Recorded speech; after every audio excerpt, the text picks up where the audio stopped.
Chapter 50. Amigakure, Amigakure no Sato, otherwise known as the Hidden Rain Village. This is a small, yet highly industrialized hidden village.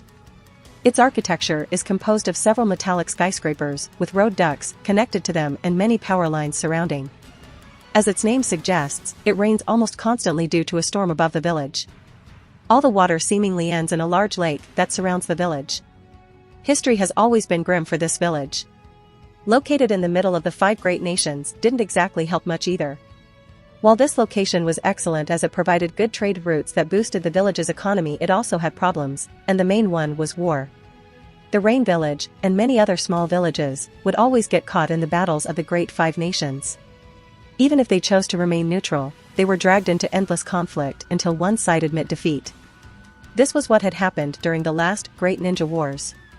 The Second Great Shinobi War had crippled the village as she stood between 3 of the great nations.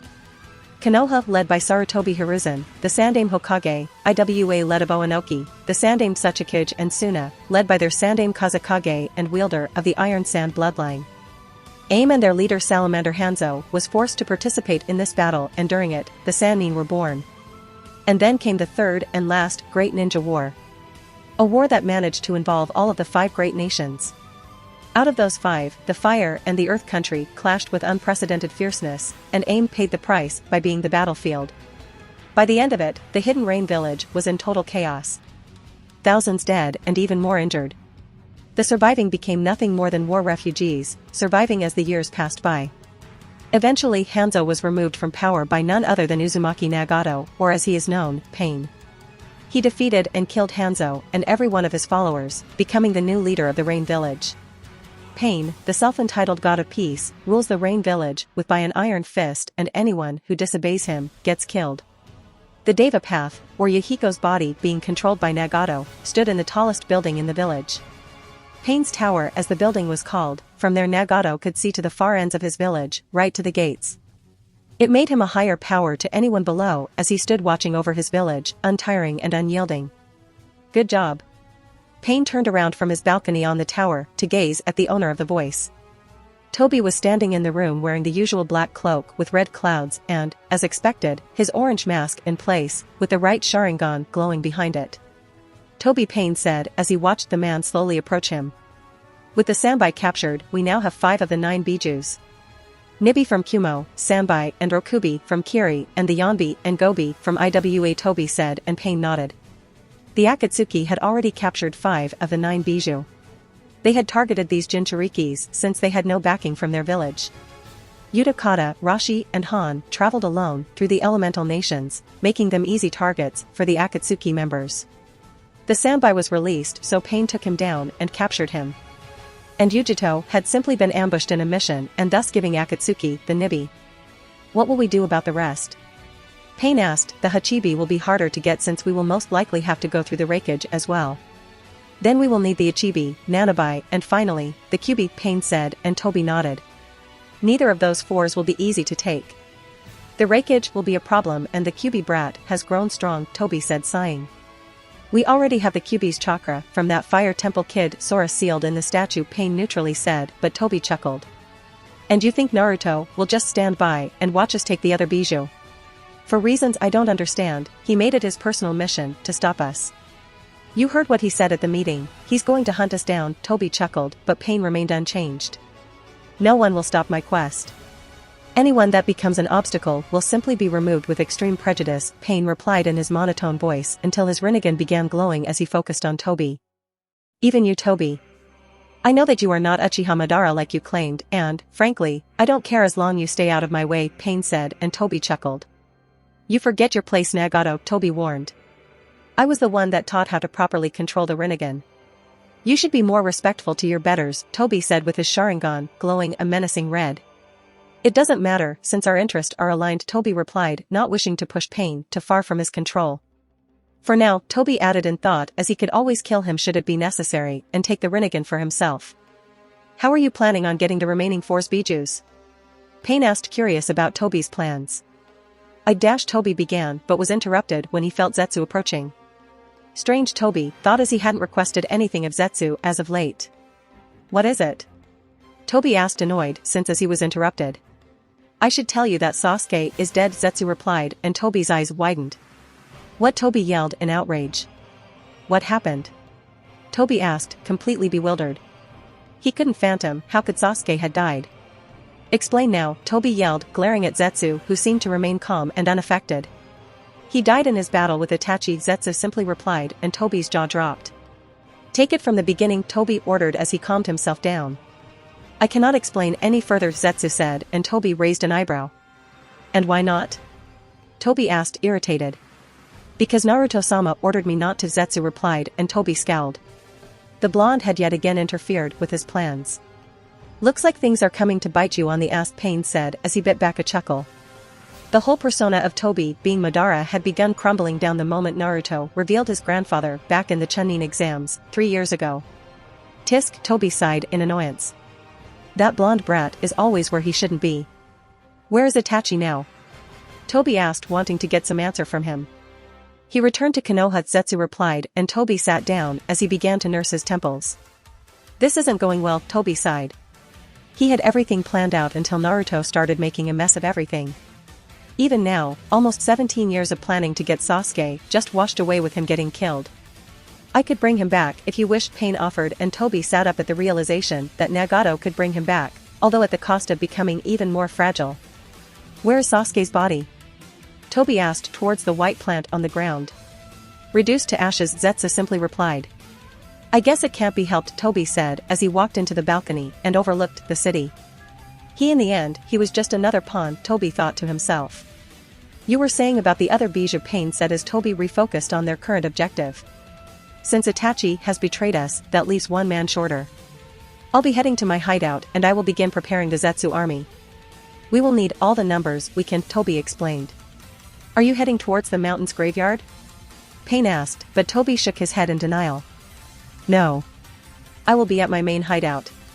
The one that no one besides me and Zetsu know about, Toby said, and Pain didn't seem pleased not knowing where to find Toby.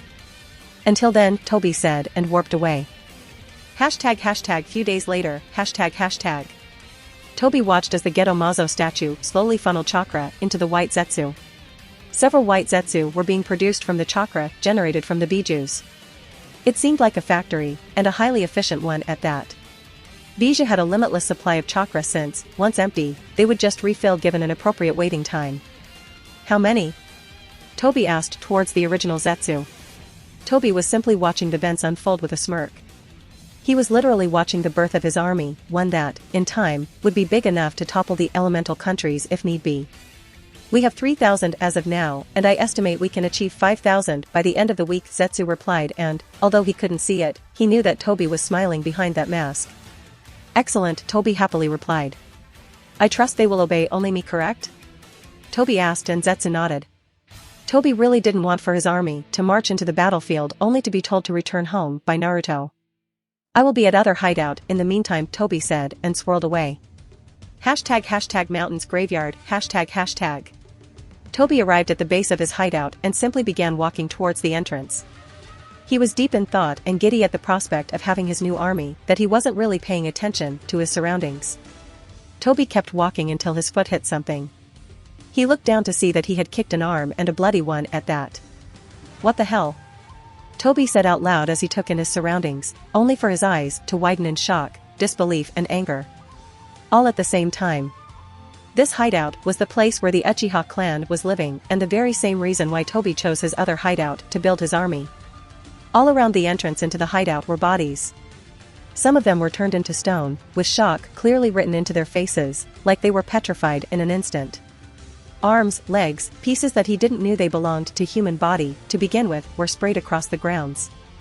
Pools of blood everywhere and the stink of decomposing bodies filled his nostrils.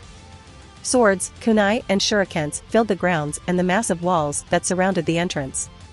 Even those old bones that were there, even before Madara had showed him this hideout, were now nothing more than ash. And that was until he noticed just the amount of pieces there were. Toby estimated at least 100 bodies, and that was just counting the petrified ones. Toby approached one of them and gasped when he saw a 3-tomoed pattern in the rock. Toby quickly approached the entrance, but noticed that it was blocked. When he approached it, he saw some message still imprinted in the wall, burning in black flames. Compliments of the Kyuubi brat Toby read in absolute anger and hate. The brat had somehow found about his hideout. Oh, Naruto would pay very dearly for this. Years of planning, all gone in the blink of an eye. The Uchiha clan, years of training, supplies, 1 decade to prepare to their plan, and everything just washed away. Arghar. Toby yelled to the skies and cursed Uchiha Madara and his grandson. This wasn't a battle to begin with, it had been a massacre. ### 1 day earlier, Konoha ###. It was a beautiful and sunny day all over Konoha. The Hidden Leaf village basked with sunlight. Merchants opened their stores and various shinobi could be seen jumping from rooftops to rooftops.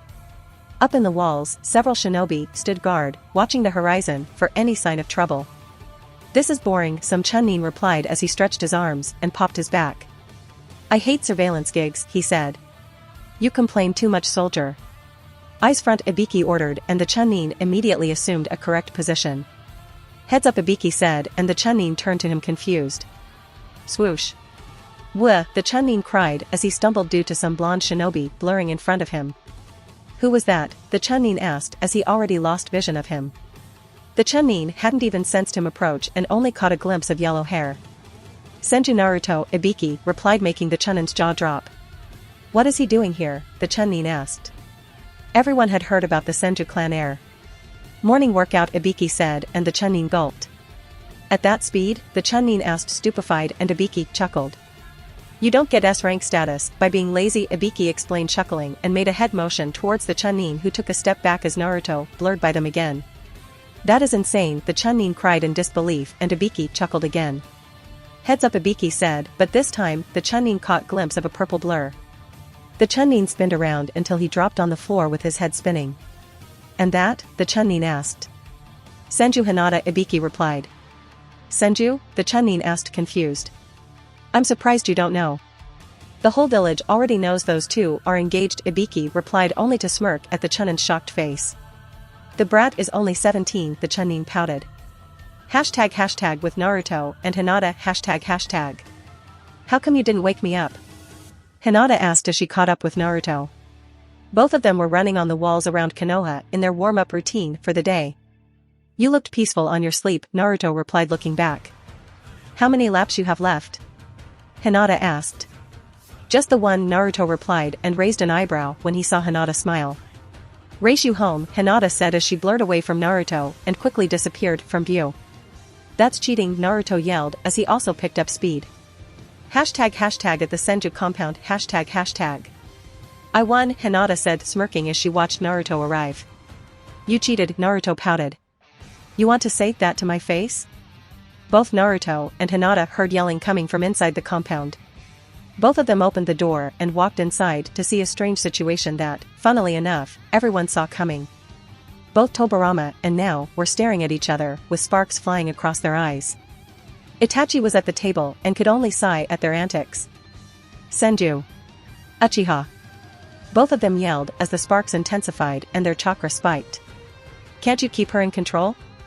Naruto asked towards Itachi, who gave him an "Are you serious" face.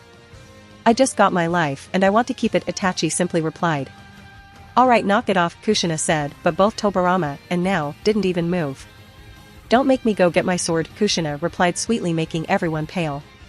Tobirama and Now quickly stopped their antics and split apart. Just another day at the Senju compound. Poof. There was a cloud smoke right in the middle of the room, gathering the attention towards it. When the smoke cleared, a single toad was standing in the middle of the room with a scroll in his mouth. A message from Arasen, Naruto said as Tsunade walked towards the toad and collected the scroll. Jiraiya has found the Uchiha clan hideout. It seems Nao's information was right, Tsunade said as she destroyed the message and placed on the table the hideout's location. Of course it was, Nao said, crossing her arms. Jiraiya is waiting on us. Now what? Tsunade asked towards the dragons. We strike, Tobirama simply said as he got up. According to Jiraiya, the hideout has a single entrance that is located in the crater. We will have higher ground and we will be able to ambush them, Tobirama explained. Don't we think we might be rushing this? Tsunade pondered. Let your plans be dark and impenetrable as night, and when you move, fall like a thunderbolt, Tobirama said as Tsunade had to agree. For those who were born and lived during the clan wars, they knew war better than anyone. So we will attack at night and Naruto will use his Kirin Jutsu. Makes sense, Minato said nodding, making everyone blink and turn to him. What? Minato asked confused and Kushina just slapped her forehead. Sometimes I wonder why Hiruzen made you Hokage, Tobirama said and pretty much summed everyone's thoughts. And once we ambush them, we will do what? Hashirama said, getting suspicious. We will kill them all, Tobirama coldly said, making Hashirama flinch at his tone. You are insane, Hashirama said with a shocked face. They were just following their clan head. Some of them might be good people like those 2-inch, Hashirama said pointing towards Itachi, and now. Both of them remained silent as they watched both Senju brothers bicker. We might not have other choice, Naruto softly said, and everyone turned to him. You too, Hashirama said, shaking his head. You would slaughter nearly 300 Uchihas, just like that, Hashirama asked in disbelief. Damn it, Hashirama, Naruto said, slamming his hand on the table, making everyone flinch. Don't take me for some naive kid. You know very well what now said about their plans. They have above 50 Manjikias, Hashirama, 50-inch, Naruto stated. They can conquer any village with the right plan and their numbers alone, Naruto explained. They can, it doesn't mean they will, Hashirama firmly said, and Naruto shook his head. And would you be willing to wait and find out? Naruto asked, and Hashirama remained silent. Itachi, what's your take on this? Naruto asked towards the silent Uchiha. I made peace with my clan a long time ago. Their fate is not mine to choose, Itachi simply said, and Naruto sighed. Bachan, Naruto said turning towards Tsunade, who smiled in understanding. I'm the Hokage, Naruto, my primary concern is the welfare of the village. You are the leader of the dragons, so it's your choice to make, Tsunade replied, and Naruto nodded and watched as everyone looked at him, waiting for his answer. Kurama, your opinion, Naruto said in thought as he wanted one last opinion before making his choice. I don't know what the fuss is about. You have already killed more than 300-inch, Kurama simply replied, but Naruto remained silent. But those kills were never premeditated. The Uchiha clan hasn't done anything yet, they may be arrogant or vicious, but that isn't cause for termination, it was all Fugaku. How would you justify killing 300 people, which most might be innocent, Naruto thought sighing. That is war, Naruto. Most of the times neither side is right or wrong. They simply fight for what they think is right. They fight for revenge, power, land, money, and even love. It doesn't matter, and that is why my father and your predecessor tried so hard to bring peace, but, in the end, he failed, Kurama replied, and Naruto slowly nodded, his mind clouded by Kurama's words. Perspective is a funny thing, wouldn't you say? Naruto rhetorically asked, chuckling. Kurama just raised an eyebrow. Look at Nagato. I don't know what made him that way, but for him to chase peace so vehemently. He holds nothing back to reach his goal, and I can easily tell that Fugaku is simply manipulating him. To Nagato, peace is achieved by pain. When mankind know each other's pain, then they will understand each other and cease this pointless bloodshed. Then we have Fugaku's point of view, a man who simply wishes to rule the world. And finally me. Naruto said, smiling as he looked up to see Kurama.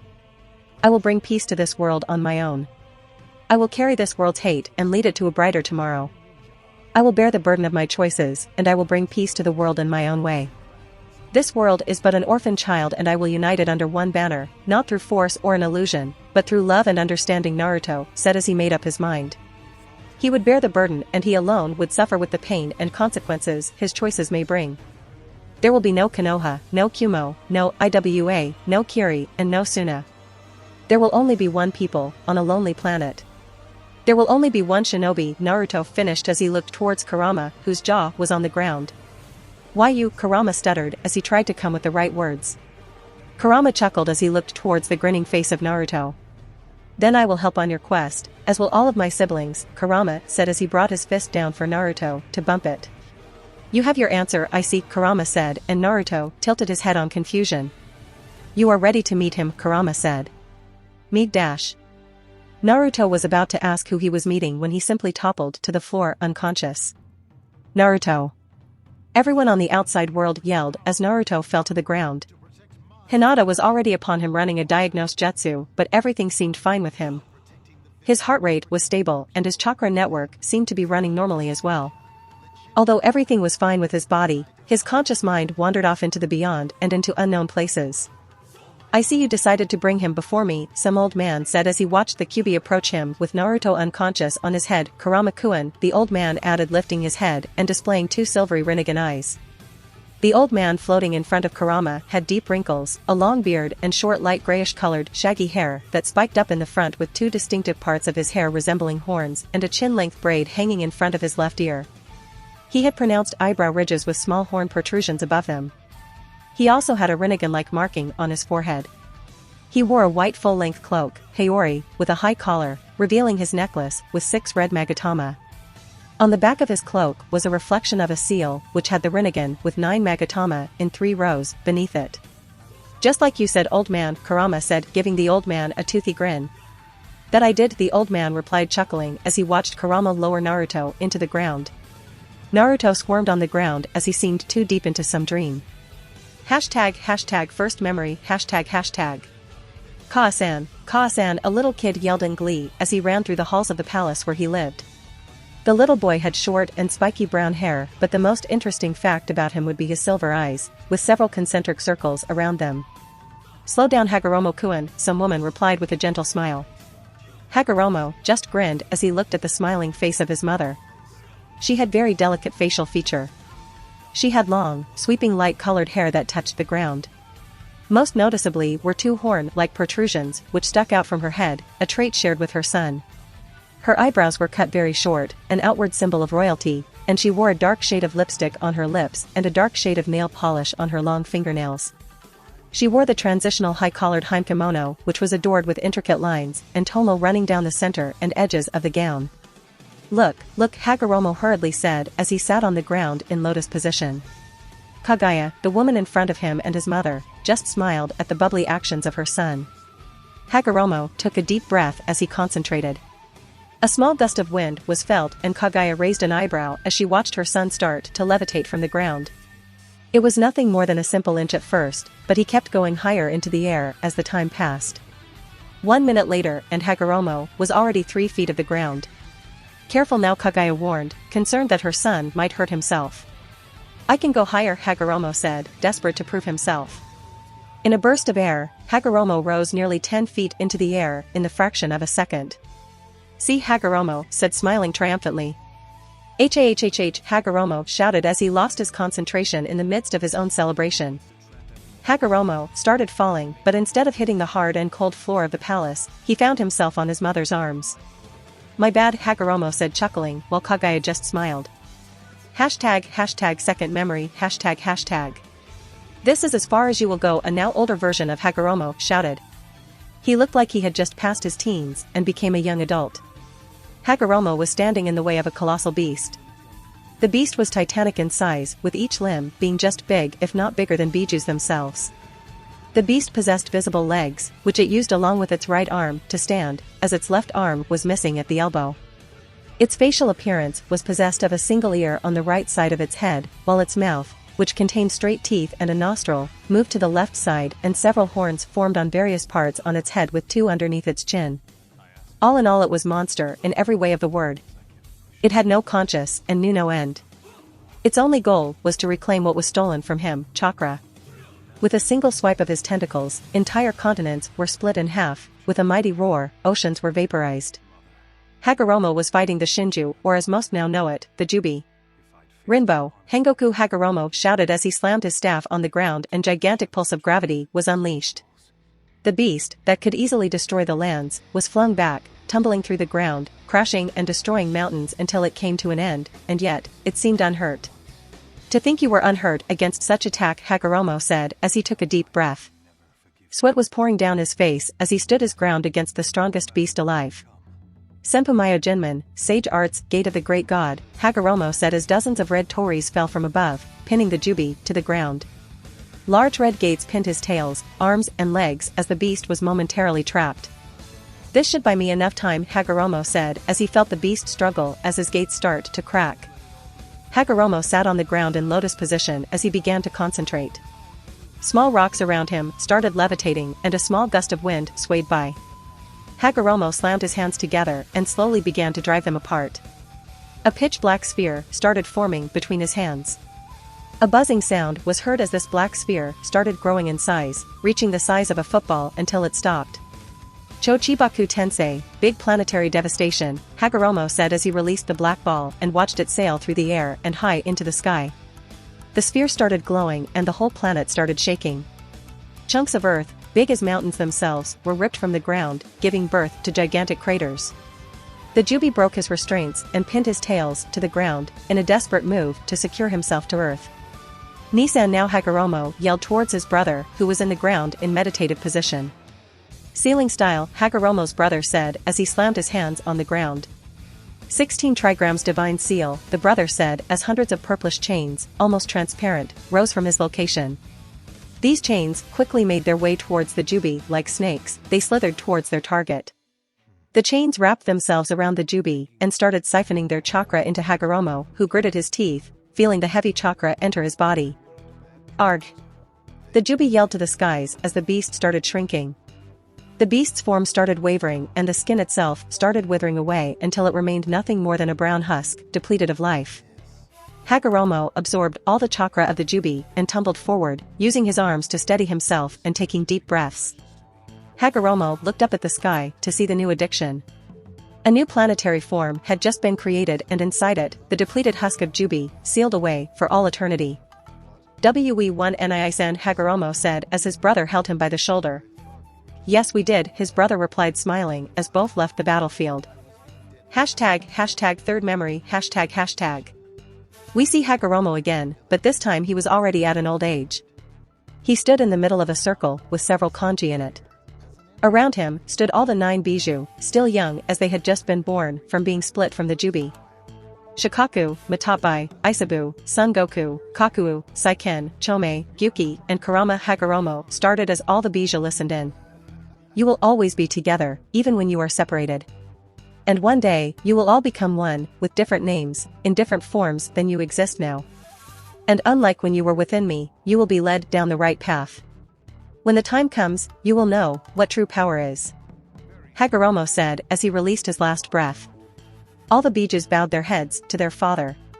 You will seek someone worthy, and when you find him, bring him before me. Kurama remembered his father's request as he let out a lone tear. Hashtag end of memories hashtag. Naruto groaned as he opened his eyes, still a bit hazy from the rush of memories, and caught his surroundings. He looked around and spotted Kurama behind him grinning like a madman. Naruto got onto his feet and noticed a floating old man in front of him. Hagoromo, Naruto started, he took in the appearance of the man in front of him. Akatsuki, Naruto breathed out in shock looking at the Sage of Six Paths, standing right there in front of him. Is this some joke?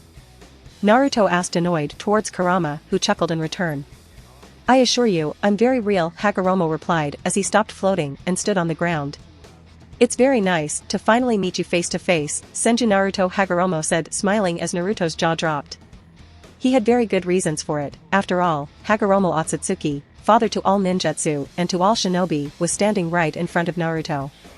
It's an honor to meet you in person, Naruto chuckled nervously, bowing to the sage in respect.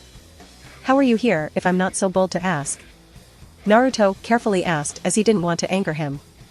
When I created all of my sons and daughters, I sealed my last chakra into Kurama, Hagoromo replied, and Naruto's jaw dropped.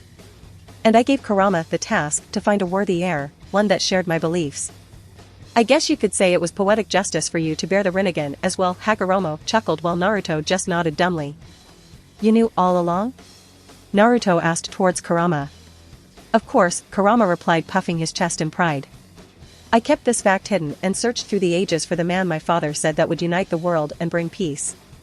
I thought that man was Senju Hashirama, but I was wrong and moved on. Then I thought that man would be Namake's Minato, but he failed as well. But the moment I first met you, I could see it through your eyes that you would be the 1-inch.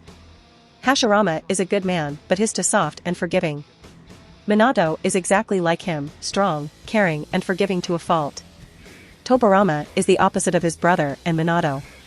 He cares only for the protection of his own people and he would do anything for them, regarding what damage we would cause to the others.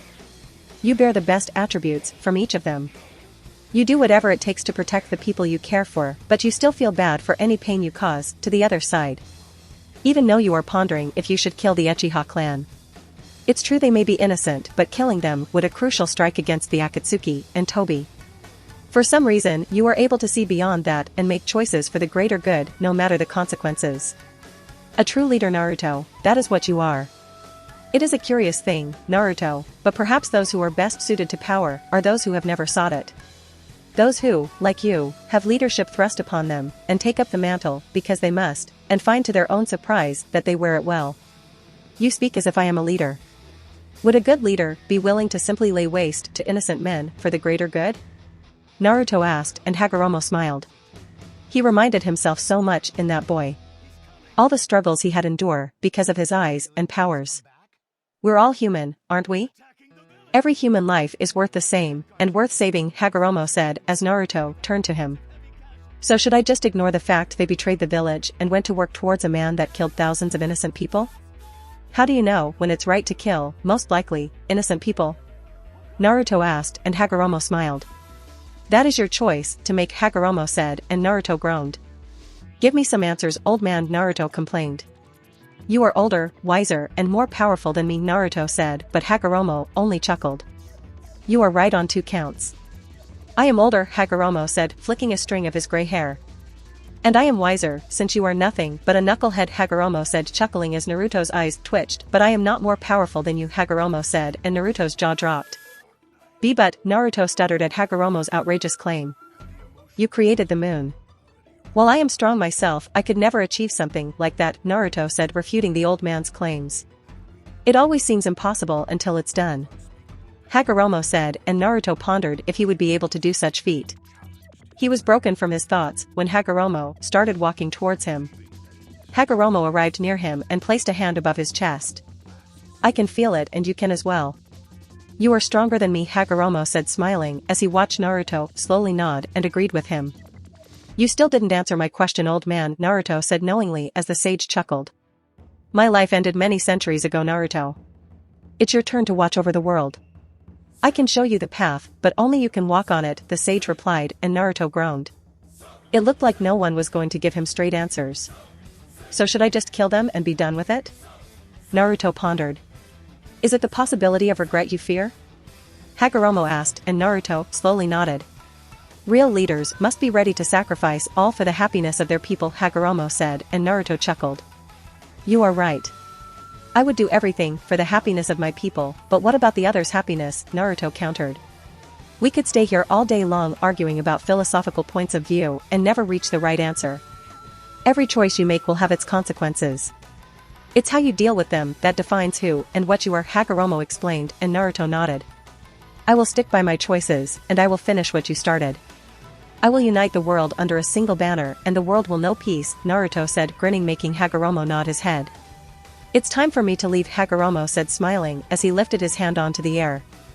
Specks of light could be seen emanating from his hand, who by now was almost see-through. I have nothing else to give other than these 2 things, Hagoromo said as he took out his 6-tomoed cape and placed it around Naruto. When he was finished, he picked up his staff and placed it on Naruto's hands. The staff is my greatest weapon and the one that I wielded in my fight against the Jubi, Hagoromo said as Naruto grasped the staff tightly. Naruto hit the staff on the ground and watched as the ground shook and several ripples appeared on the water. Did you never found it strange that Bojutsu was the first art you learned and yet you mastered it so quickly and at such young age? Hagoromo questioned as he watched Naruto do some experimental swings with his new weapon. With a single swing, powerful gusts of wind erupted from it, another swing and a cloud of fire rose from it. And the cape? Naruto asked, curious, while Hagoromo just grinned. It makes you look badass, Hagoromo said while Naruto and Kurama's sweat dropped. I'm leaving, Hagoromo said as his whole body started becoming transparent. The world is in your hands now. It's my legacy to you, Hagoromo said as he exploded into shining particles of light. Let's go change the world into a better place, Kurama, Naruto said, and Kurama nodded, taking Naruto from this plane and back to his own world. Hashtag, back in the real world, hashtag. Only a few seconds had passed since Naruto had fallen unconscious on the ground, and the whole compound was a riot. Hinata and Tsunade were all over Naruto trying to diagnose just what happened. Minato and Tobirama were scanning Naruto's seal for any possible malfunction or possible overload of him having the whole Kyuubi. And that was when it happened. Naruto suddenly opened his eyes to reveal his Rinnegan glowing in a silver color. As his eyes opened, a small shockwave was released, sending everyone tumbling backwards. Naruto smiled as he started getting up.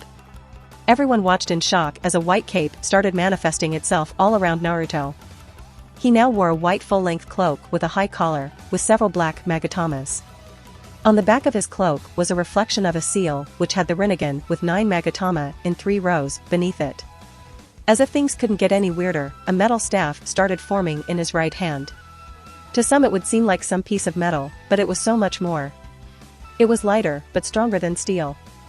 Naruto ran chakra through his staff and everyone watched as a broken circle appeared at one end while he rested the other on the ground. While moments ago Naruto seemed too confused in what to do or what to choose. This Naruto seemed to radiate peace and understanding, his eyes seemed to betray wisdom beyond ages. It was as if Naruto had been reconnected to a lost piece of himself. It looked like Naruto had found inner peace. So Naruto said, breaking everyone from their trance, "You won't believe who I just met," Naruto said, grinning. "And Naruto," Minato stuttered as he looked towards his son. "Where did you get that staff?" Minato asked in shock.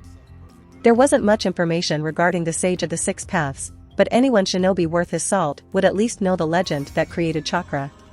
"I met him, Hagoromo Akatsuki," Naruto said while everyone looked at Naruto in confusion. "You know him as the Sage of the Six Paths," Naruto said, and everyone's jaw dropped. "I know that feeling," Naruto said as his new staff disappeared into his storage seals and he sat down. "I thought it was a prank from Kurama when I saw him in front of me," Naruto chuckled while everyone just listened in. Apparently, the sage sealed some of his chakra into Kurama to be released when Kurama had found a worthy heir. "I met him and talked to him. He advised and gave me his staff as a gift," Naruto said, and everyone slowly nodded like some robots in sync. "We will strike at night, no survivors," Naruto simply said, and Hashirama had eyes widened at Naruto's choice. "I won't be a part of this, sorry," Hashirama said as he walked out of the room, making everyone sigh. "Let's gear up and prepare," Tobirama said, and the remaining dragons nodded. "Don't get caught and come out cleaned," Tsunade warned. "I don't want the daimyo of the Fang country breathing down on my neck for attacking his land," Tsunade said, and everyone nodded. "What about Miko-chan?" Kushina said sadly. "She was like a sister to me, and I know that she would never go along with this," Kushina said, and now chuckled sadly. "Mikoto is a submissive and broken woman," now began, and Kushina focused on her. "Did you know she has the Manjikyu because she betrayed you?" now said, and Kushina was shocked. "Betrayed me?" Kushina asked, confused. "But she never did anything to hurt me in any way whatsoever," Kushina explained. "I know how," Minato replied, sighing. "Now that I know that Tobi is Fugaku, everything is clear to me." "Mikoto told Fugaku where you would be delivering Naruto," Minato said, and Kushina was shocked, but she knew that it was true. Kushina had only told Mikoto, her sister and most trusted friend. Mikoto was responsible for the attack on Konoha. "Only I, Hiruzen and his wife, and a select few of Umbu knew of your location at that time," Minato said, and Kushina sighed, wondering how Mikoto could betray her like that. "I guess I will find out what happened tonight," Kushina said, and Minato nodded. "Send word to Jiraiya about our plans," Tsunade said, and Minato nodded, placing a scroll on the toad and watched him dispel in smoke. ## at night, mountains graveyard, ##. It was a surprisingly clear night. There were no clouds, making a perfect starry sky in the Fang country. It was also a full moon, shining brightly high in the sky, illuminating the grounds. Outside of the Uchiha's hideout was complete silence. There was no wind or any type of animals. It was the quiet before the storm. Naruto was sitting on the edge of the walls that led down into the crater where the hideout stood. Behind stood all the dragons, with the exception of Hashirama, who chose not to participate in this. Naruto's hair swayed in the wind as the moon shone in the sky. To anyone else it would look like a terrifying picture, Naruto sitting down with masked shinobi behind him. "About time you arrived," Erosen and Naruto said as Jiraiya arrived near them in a shushin. "I was far away already. I didn't want to stick around while I waited for decision on what to do," Jiraiya explained, and Naruto nodded, rising up. "The Akugan," Hinata shouted as her eyes flared to life and several bulges appear around her eyes. Hinata sat down as she concentrated slowly on expanding her range so she could gaze inside the hideout. "This hideout is massive. There are hundreds of chambers, hallways extending for miles," Hinata explained. "But there is only one exit, right?" Naruto asked, and Hinata nodded, confirming. "What about their numbers?" Naruto asked, wanting to know if the Uchihas were all present. 342, Hinata answered, and Naruto nodded. It's slightly below their numbers when the clan was supposedly slaughtered a decade ago. According to Nao's intel, they have at least 5 members capable of using Susanoo. She didn't know anything about the others' powers because they kept to themselves, Naruto mused to himself. I'm going in, Naruto said, and everyone nodded and went to do their part of the plan. Naruto's part was to infiltrate the hideout. Naruto took a deep breath as he restrained his chakra levels to their lowest level, and with his level of control, only a skilled sensor would be able to pick him up. Naruto jumped down and quickly approached the main entrance. It was blocked by some gates, but Naruto could easily pass them with his Kamui. All clear, Hinata said through his intercom. Hinata would guide Naruto's movement through the base and warn him against possible enemies. Naruto nodded and phased through the door and into the hideout. Like Jiraiya had said many times, enemies never look up, so Naruto kept to the ceilings as he made his way through the hallways. The first junction is 20 meters upon your next left, Hinata said, and Naruto nodded, making his way towards the first strategic point in the hideout. Naruto focused and noticed that no one was around. He placed a hand on the ceiling and watched as kanji flowed from his hand, embedding itself on the wall, until disappearing completely from view. Naruto made a tiger seal and noticed as the seal slightly glowed before vanishing again. First seal in place, Naruto replied in a low voice, through the intercom. Naruto continued on his path, avoiding potential cluster sites and easily sneaking around any Uchihas that came around. It wasn't like they were expecting anyone sneaking in. Naruto phased through the ground beneath him and he came into another room. Naruto clung to the ceiling as he looked down to see some Uchiha resting on a couch. Naruto could feel that the Uchiha was still awake, although he was near the place where Naruto would need the next seal. What dash the Uchiha was about to yell when his screams were muffled by a swirling sound. Naruto had used his Kamui and, in a blink of an eye, had sent the Uchiha into his dimension. On the outside, a clone of Naruto had taken the Uchiha out of his dimension and promptly dealt with him. Fifth seal in ready, Naruto said as the seal glowed and disappeared as well. Naruto nodded to himself on a job well done and quickly sank into the walls as a couple of Uchihas stepped into the room. Where the hell is Ryu? Some Uchiha groaned. Maybe he's in the hall, the other replied as both Uchihas went searching for him. Naruto sighed in relief as he didn't want to set off any alarms yet. Naruto made his way towards the last place and cursed his luck as the last place was crawling with Uchihas. Naruto counted at least 20 since the last place seemed like some living room or social room. How the hell am I going to plant the seal? I can't warp them all at once, Naruto cursed to himself. The plan wouldn't work without every seal being placed in the right place. Henge, Naruto muttered to himself as he transformed himself into the Uchiha he had just killed a few moments ago. Naruto sank to the outside of the room and simply walked through the doors like some ordinary member. Naruto approached the wall and very discreetly applied the seal without anyone noticing. There you are, Ryu, Naruto heard someone calling and turned to see 2 Uchihas approaching. Are we still on for tonight? The Uchihas asked, and Naruto cursed his luck. He had to run just into the people that were looking for him. Hinata-chan, tell my clone to read the Uchiha's mind I just sent, Naruto silently said through the intercom. Tonight? Ryu, Naruto said as he tilted his head to the side in confusion. Don't tell me you forgot, the Uchiha asked in disbelief. Naruto was wondering what else to say when he felt a rush of information. Oh right, the poker game, Ryu said, making both Uchihas chuckle. I hope you are ready to lose, Ryu smirked. Alright then. We will see you tonight at midnight, one Uchiha said as both of them walked off and Naruto sighed in relief. Naruto walked out of the room and once he was outside of everyone's view, he simply swirled away of the hideout and arrived near Hinata and the others. Close call, Naruto said to out loud. All the seals are in place, let's get the rest of plan going, Naruto said. Hinata-chan, you're up, Naruto said, and Hinata nodded as she took a deep breath and she sat down. Not even 5 minutes later, Hinata had entered Sage mode with purple markings on her face. Senpu, Sekka no Ain, Sage Arts, Petrifying Rain, Hinata said as heavy rain started to fall. 1.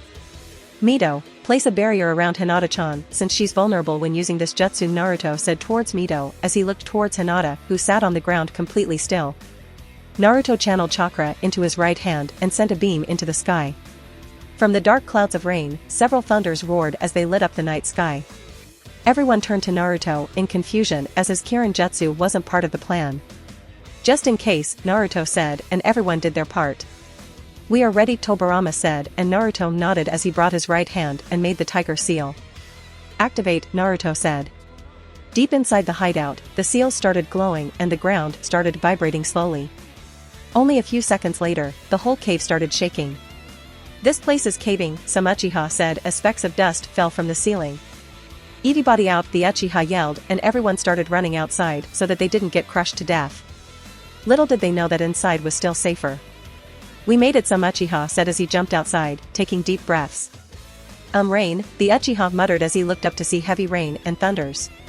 Some luck, the Uchiha thought to himself as the hideout decided to cave when it was raining. Are they all out? Naruto asked towards Hinata, who nodded. Naruto made another tiger hand seal and activated an explosive tag he left at the entrance of the cave. With a loud explosion, the only entrance to the cave had been completely sealed off. Arghhhh, some Uchiha yelled, making everyone look towards him. Sabaku Taiso, giant sand burial, Gaara said as several Uchihas were enveloped by sand that rested beneath their feet. With the confusion on the hideout caving, they didn't notice that the whole earth beneath their feet was actually sand. The Uchihas were simply crushed to death. We are under attack, some Uchiha yelled, placing everyone on high alert. Every single Uchiha had their Sharingan blazing and were looking for their enemies. Arghhhh, another Uchiha yelled as he fell to the ground, trying to scratch something of his arms. Get it out, the Uchiha yelled in despair as he watched his right arm begin to turn gray and unresponsive. Everyone watched in shock as their friend squirmed in the ground until he remained completely immobile and gray, turned into stone. Arghhh, another one yelled as his arm began to turn gray as well.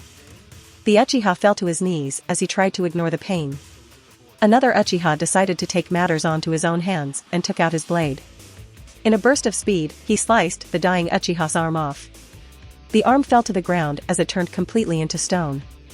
Arghhh, the Uchiha, whose arm just got cut off, continued screaming as he started turning gray. It appeared cutting off his arm didn't even slow it down. It's the rain, another Uchiha said as he noticed that the rain had chakra in it. Take cover, the Uchiha yelled, and no one questioned him. Some summoned their Susanoo shield, others took cover behind some rocks or the bones that were on the grounds, and the others rose some kind of mud walls to shield them from the rain. We managed to take out almost half, Tobirama said. They were still watching from above the walls. Hinata's rain and Gaara-san took out almost half of the members since they were all caught off guard. Let's finish the rest. Me, Tobirama, and Minato will go in first, Naruto said as both blondes and Tobirama jumped down, landing in the crater. The whole ground was riddled with Hiraishin seals and, as such, the remaining Uchihas never knew what hit them. Hiraishinjiri, flying thunder god / Tobirama said as he appeared next to an Uchiha with his Raijin no Ken, thunder god sword, extended. The Uchiha's head simply slid down his neck and hit the ground with a thumb sound. The head hit the ground, but Tobirama was already gone. Rasengan, Minato said as an Uchiha was blasted back. Another Uchiha took the opportunity to attack Minato but only sliced air as Minato appeared behind him and slit his throat. Naruto flashed into the middle of 5 Uchihas who felt an appear. The Uchihas raised their swords and kunais. As the Uchihas were preparing their strike, Naruto flexed both wrists as long black metal blades erupted from both his palms. Naruto extended both blades forward as he spun around quickly, killing all 5 Uchihas at once. Before the blood could even touch him, he was already gone.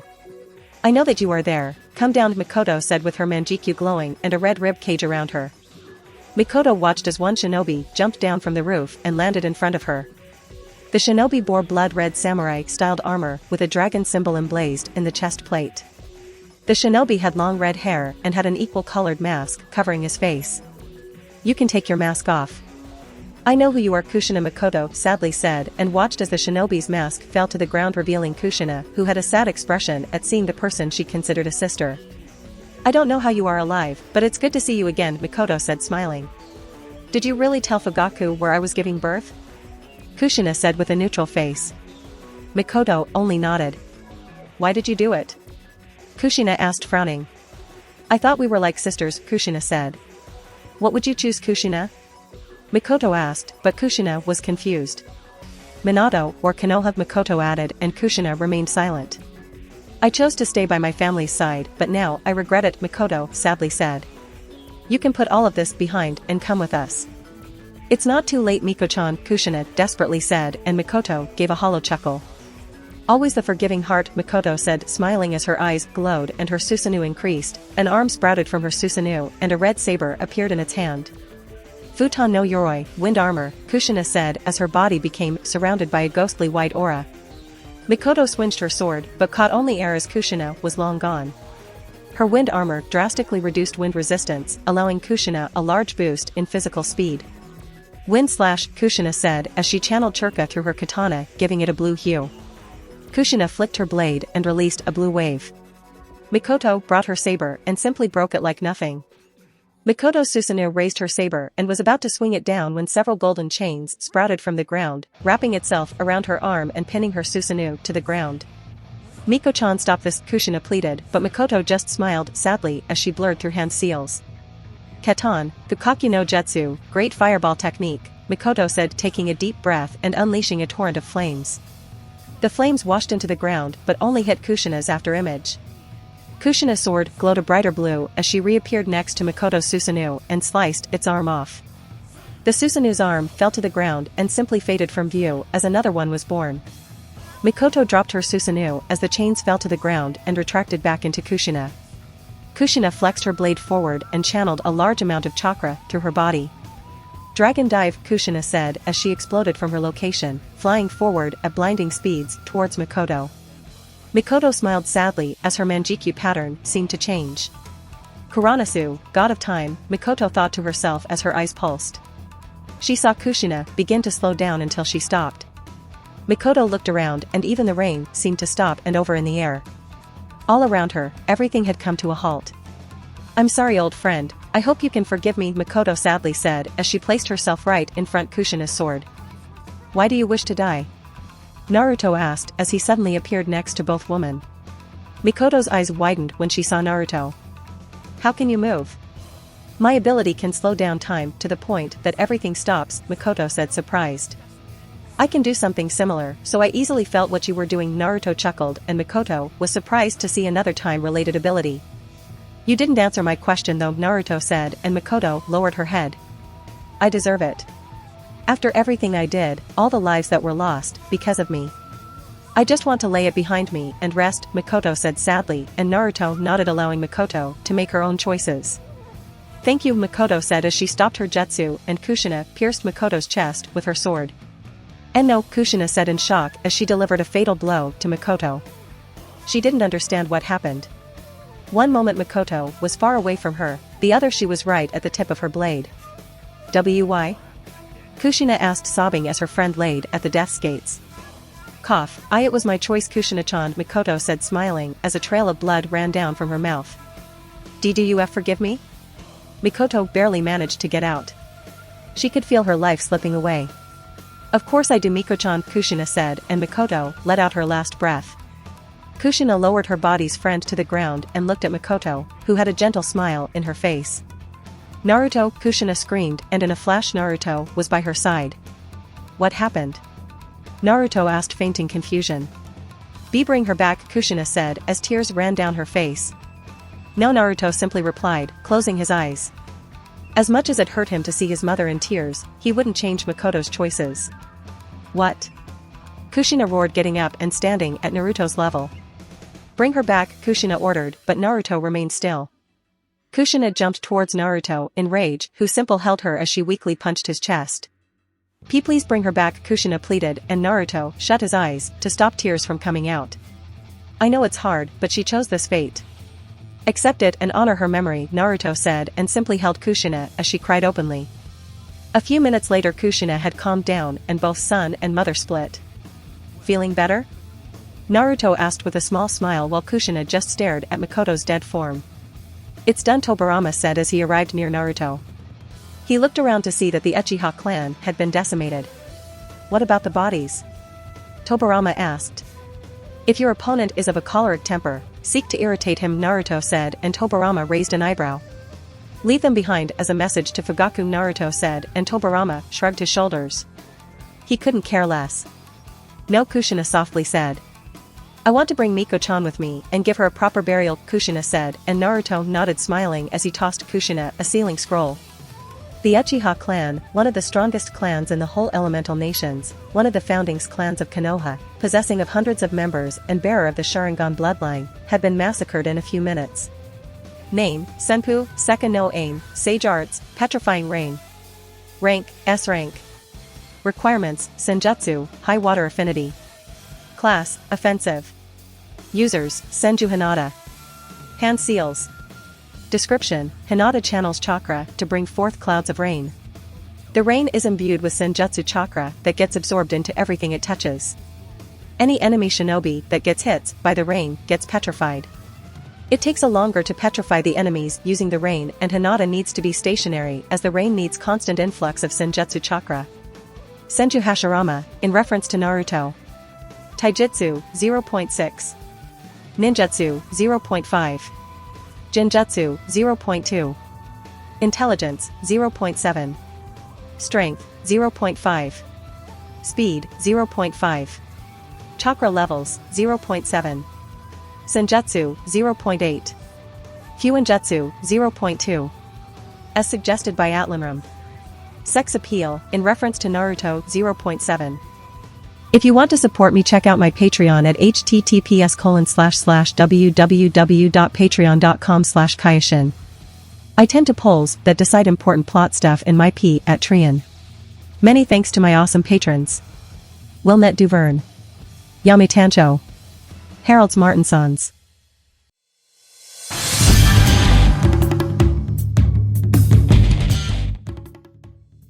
If you liked the content, don't forget to like and subscribe to the channel. I'll stay here until next time.